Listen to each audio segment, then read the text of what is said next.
Nosso ESC com você e hoje aqui com o biólogo Duílio. Duílio Lobo é egresso da Universidade Estadual de Santa Cruz, do curso de Biologia. E hoje em dia ele trabalha, é dono, administra, é diretor da empresa Spisetos, junto com Pedro Gouveia. Perfeito. Duílio, conta pra gente, o que a Spisetos faz e aonde que ela está sediada? Bom, a Spisetos Ambiental ela é uma empresa do ramo de consultoria ambiental, então nós trabalhamos com licenciamento ambiental e manejo de fauna. E a Spisetos ela hoje está situada em Salvador, ali na boca do rio, mais ou menos, perto do Imbuí, próximo à orla. Tá. Manejo de fauna, o que é isso? Manejo de fauna, geralmente ele é realizado em empreendimentos que estão em atividade ou empreendimentos que irão existir em um determinado local e que se faz o manejo através de técnicas de captura, contenção, para poder translocar esse animal de uma área que pode ser perigosa para ele para uma área segura, no caso de licenciamento ambiental. No caso de manejo de fauna para controle ou afugentamento, utilizam-se outras técnicas para captura e translocação ou até para eliminação do animal, como o caso de pombos, que são uma espécie exótica. Mas aí, por exemplo, então vamos pegar o exemplo dos pombos. Você não chega com uma rede para pegar os pombos, ou você não fica dando tiro de espingarda para ele cair, dormir e você remover cada um deles, e nem fica não é assim? Não rola.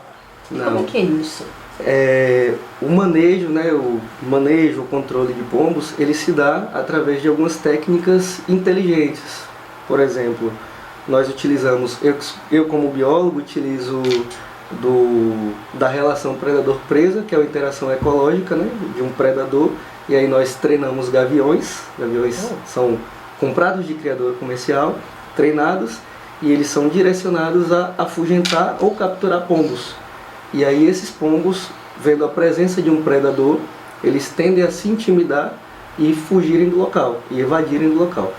Os pombos que não conseguem evadir são capturados pelo gavião, E aí também trabalhamos com armadilhas, que são armadilhas inteligentes, que ficam no local de forma passiva. Os pombos entram no local e não conseguem sair.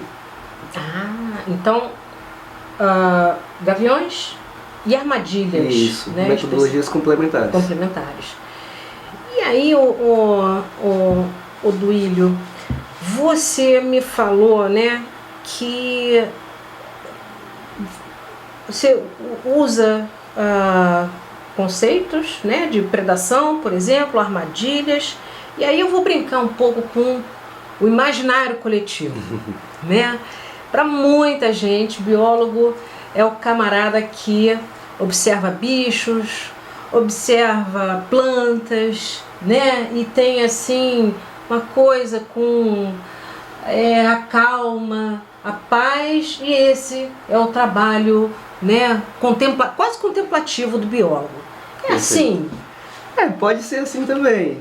O biólogo ele pode estar inserido em diferentes frentes de trabalho. A gente tem esse imaginário do biólogo sendo essa pessoa que ama os bichos, que está ali em prol da natureza, mas também a gente tem conflitos de fauna com o ser humano. E quando acaba conflitando, isso acaba gerando um problema.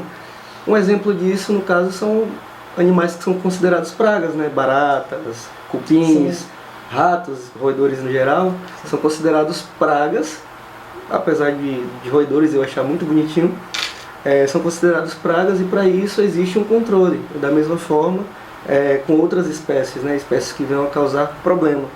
E o biólogo ele pode estar inserido nesse contexto de indústrias, contexto também de auditorias, dentro de empreendimento. E não só nesse imaginário. Hoje o biólogo está difundido mesmo para poder executar muitas funções que eu chego a não me ousar a comentar, assim, tem muita coisa. Sim. E eu como bióloga também, né, tem uma coisa voltando a esse tema do imaginário coletivo, na verdade o biólogo precisa observar. Né? Porque se ninguém observar, quem é que vai fazer isso? Isso é uma coisa extremamente importante, inclusive para a gente conhecer os bichos, as plantas, os fungos e um monte de outros seres, né? Isso. Inclusive nós próprios, né? Diga-se de passagem. Mas o nosso objeto de trabalho é observar, bichos, plantas e sem dor nenhuma, sem problema nenhum. Perfeito. Para poder manejar melhor. Isso, né? É o que eu costumo dizer, assim, a minha formação de biólogo, ele me deu um arcabouço para eu poder entender o porquê de alguns animais causarem problemas, como é que funciona a biologia desses animais para que a gente tenha metodologias eficazes. Sim. Por exemplo, no caso dos pombos, existem inúmeras formas de manejo, mas poucas são tão efetivas quanto o uso de um gavião, que é um predador natural.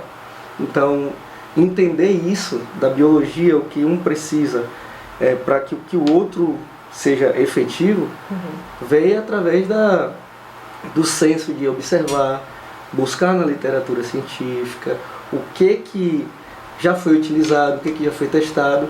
Então, a minha formação, ela me deu esse arcabouço mesmo para a gente ter esse de como eu resolvo um problema de uma forma que já foi executada por alguém, sei lá, na Groenlândia.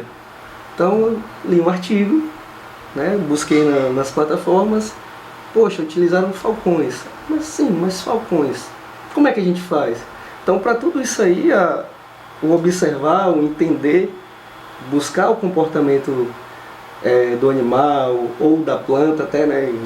Tem plantas que gostam de um extrato específico. Isso. Então a formação do biólogo, né, em observar a natureza, ela nos dá aí de mão beijada para quem sabe usar, né, disso. Exato. E aí Duílio, eu te pergunto, né? Você, pelo que você está falando, você teve que aprender também a lidar com os gaviões, né? Para poder controlar a população de pombos, por exemplo, né? Que você está falando.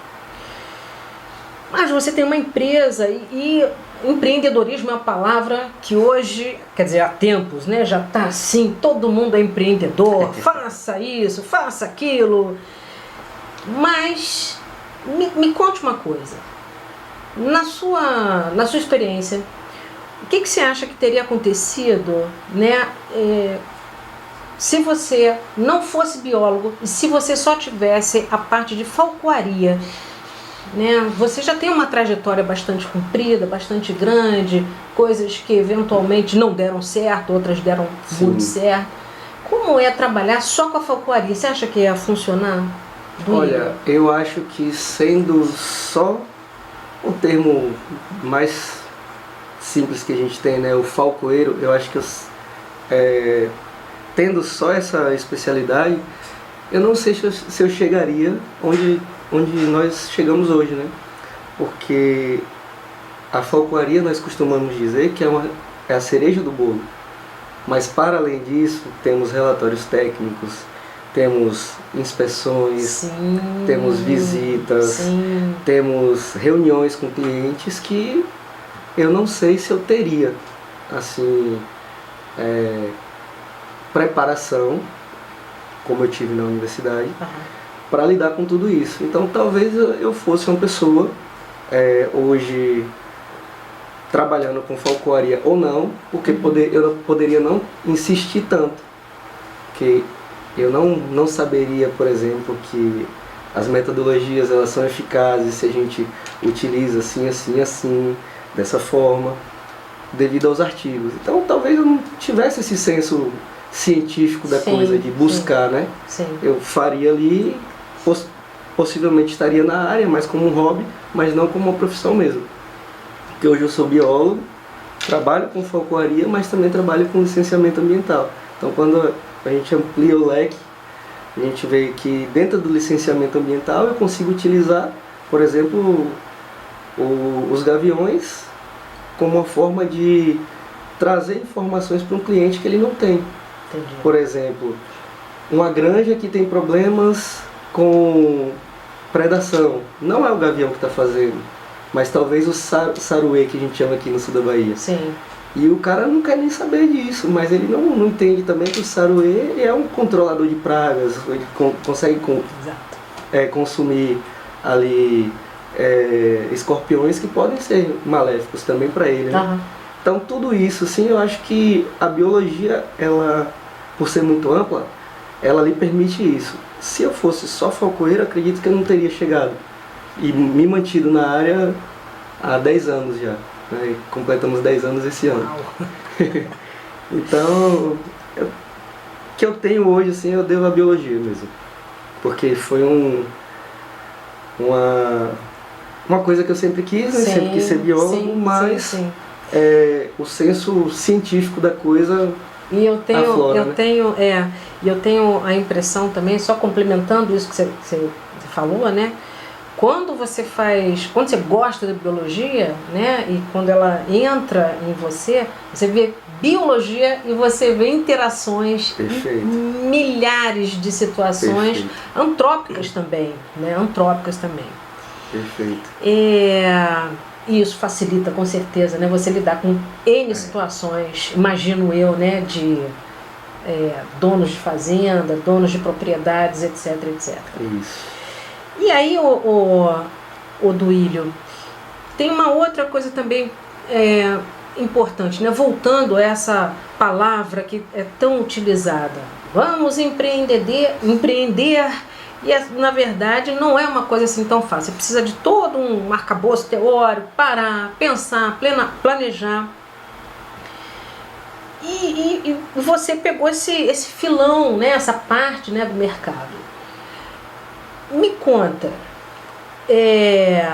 existe ainda espaço para o biólogo crescer, explorar outras áreas de trabalho com conhecimento, o Duílio? Na minha percepção, sim. Como a biologia ela é muito ampla e a chegada de novas tecnologias no mercado, eu acredito que leve pouco tempo para que novas áreas, por exemplo, elas sejam tão difundidas, né? A gente tem com o advento da impressora 3D, temos moldes didáticos que podem ser produzidos através de conhecimento da área biológica. Eu mesmo, que eu gosto muito de colecionáveis, então tem uma série de imagens, né, que a gente colecione, coloque ali na estante, ilumine não, mas ilustre um cômodo de sua casa. Sim. Ou até também trabalhar com outras tecnologias. Eu acredito que sim, tenha muita coisa no mercado ainda que a gente possa explorar dentro da biologia. Eu, como sou, né, a minha raiz é com as plantas e as bromélias que estão aqui, eu tenho visto todo um movimento mais ou menos recente, né, com plantas nativas dentro do paisagismo, né? Sim. Tem vários biólogos que também trabalham na parte de paisagismo e que eles têm batido na tecla, né? Porque a gente não usa plantas nativas, e quem conhece as plantas nativas são os biólogos, né? Como é que cresce, como é que não cresce, como é que pode crescer, etc.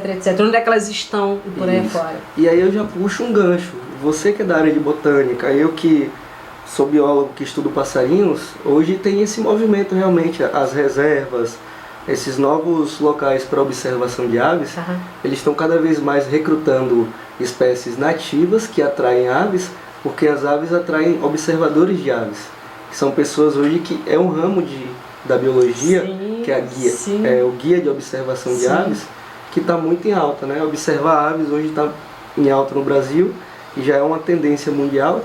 E entender um pouco das plantas, o período que ela flora, o período que ela dá fruto, né? Ali, qual o tipo de solo ideal para plantar aquela espécie no local, vai atrair a espécie de ave, por exemplo, que eu busco. Né? Um exemplo disso é uma espécie que a gente tem que ocorre próximo na região, que é uma espécie da família da araponga, um cotingídeo, que é o crejoá, que é uma espécie fantástica. E ele é louco por açaí, ou o palmito jussara, que é nativo da Mata Atlântica. Sim. Então é uma espécie que pode ser atraído sim, através de plantas, e tem esse link, né? Esse link, perfeito. Então a biologia ela pode crescer muito ainda, né? Tá aberta. Então acho que é isso, Duílio. Eu vou te agradecer.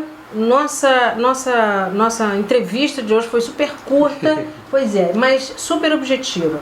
Eu acho que tem um recado aqui, né, para os biólogos, né, que vão assistir a gente, e os não biólogos também aqui da região. Isso. Eu acho que já foi o tempo, né, que o biólogo estava somente dentro da sala de aula, somente ali fazendo pesquisa. Né? O biólogo precisa profundamente ousar. Né? Ele tem que pegar aquele conhecimento dele, né? Ele pensar na sociedade e propor soluções. Né? Quanto mais enfronhado na sociedade o biólogo estiver, né? Eu acho que mais propostas boas, né? Com um pouco mais de conciliação entre meio ambiente e sociedade, eu acho que tanto melhor. Isso. Né? É isso, minha gente. Obrigada, Duílio. Obrigado, Thalita, pelo convite. A gente vai postar isso, temos várias fotografias suas, várias atuações do biólogo. É isso, minha gente, por hoje. Nosso Oeste com você. Até a próxima. Até mais.